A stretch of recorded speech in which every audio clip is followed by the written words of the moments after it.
Hello guys, good morning. So for today's video po, tuturuan ko kayo kung paano mag-set up sa ating bonus sa Facebook page. Let's go!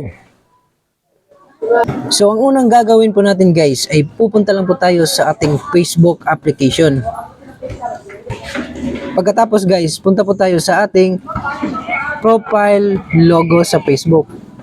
At dito guys, makikita natin ang professional dashboard. So pindutin lang po natin to guys.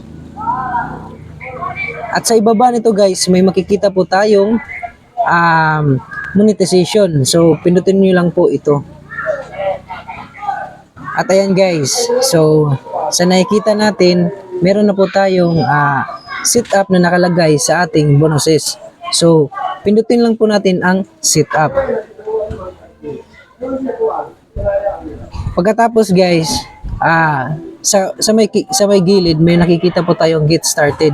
So pindutin lang po natin yan guys. So ito pong bonus performance natin guys, ito yung mga sa earning natin sa views, comments, reactions, shares sa ating mga post na videos sa ating page.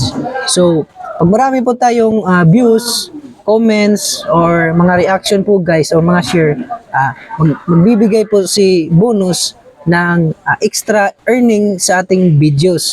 So kaya po meron tayong bonuses. So pindutin lang po natin ang get started para po ma-set up na po natin itong ating bonus. So ayan guys. So dito nakalagay po dito, may get started na po sa ibaba. Dito may sign up for the performance bonus. Ayan guys, sa akin nakagawa na po ako ng payout account.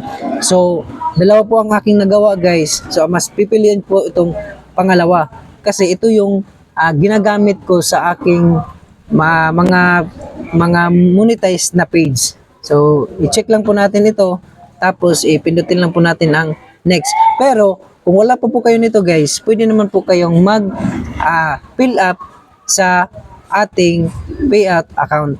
So pindutin lang po natin tong next.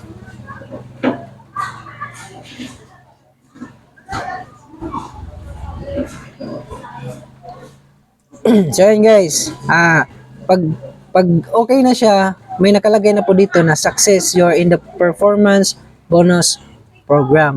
So pindutin lang po natin tong done or go to bonus. So sa akin, ito lang pong done.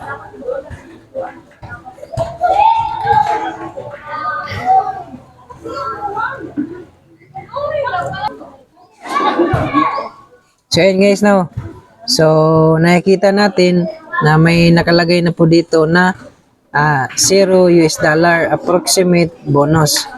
So wala pa po tayong earning kasi bago pa natin siya na set up.